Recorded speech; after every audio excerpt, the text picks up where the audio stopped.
سانپ کے گھروندے میں۔ بہکی کو میں نے اٹھایا تو روایات نے پکار پکار کر کہا۔ جناب آمنہ فرماتی ہے جس دن سے میرا محبوب میرے شکم میں آیا، لوگوں میرے پسینے سے عجیب خوشبو آنے لگی۔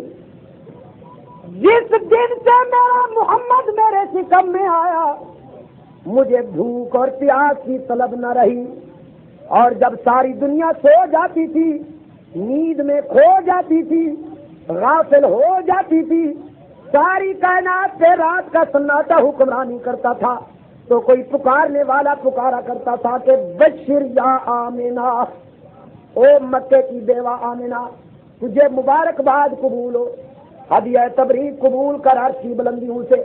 آمنہ سوچتی ہوگی کہ کس بات کی مبارک ہے، شاید میری غریبی کے دن ختم ہونے والے ہیں، شاید میرے آنگن میں سونے اور چاندی کی کان پیدا ہونے والی ہے۔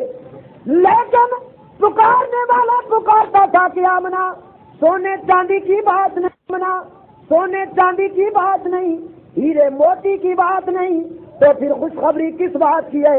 پکارنے والا پکارتا تھا کہ مبارکباد تو اس بات کی ہے کہ فَإِنَّكِ قَدْ حَمَلْتِ بِسَيِّدِ الْأَوَّلِينَ وَالْآخِرِينَ،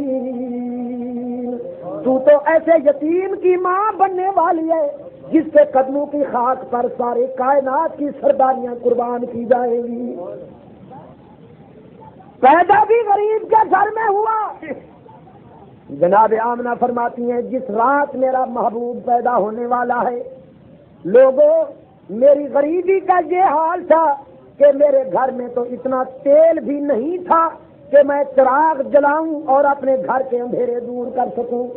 یہ اور بات ہے کہ جب میرا محمد پیدا ہو گیا تو پھر کسی چراغ کی ضرورت ہی نہ رہی۔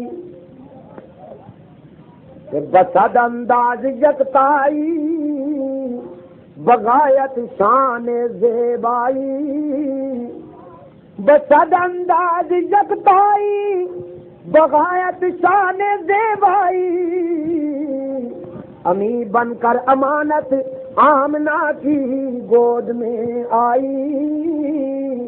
پیدا بھی بیوہ کی گود میں ہوئے، پیدا بھی غربت کے خانوادہ میں ہوئے، اور پسند بھی غریبوں نے کیا، اور پسند بھی غریبوں کو کیا۔ جو حضور کو پسند آئے وہ بھی غریب، جن کو حضور پسند آئے وہ بھی، بولو نا، وہ دیکھو حوازن کی دائیاں، بدوی قبیلے کی دائیاں معمول کے مطابق مکہ کے شہر سے امیروں کے بچے اٹھانے آتی ہیں سانپ کے گھروندے میں۔ بہکی کو میں نے اٹھایا تو روایات نے پکار پکار کر کہا۔ جناب آمنہ فرماتی ہے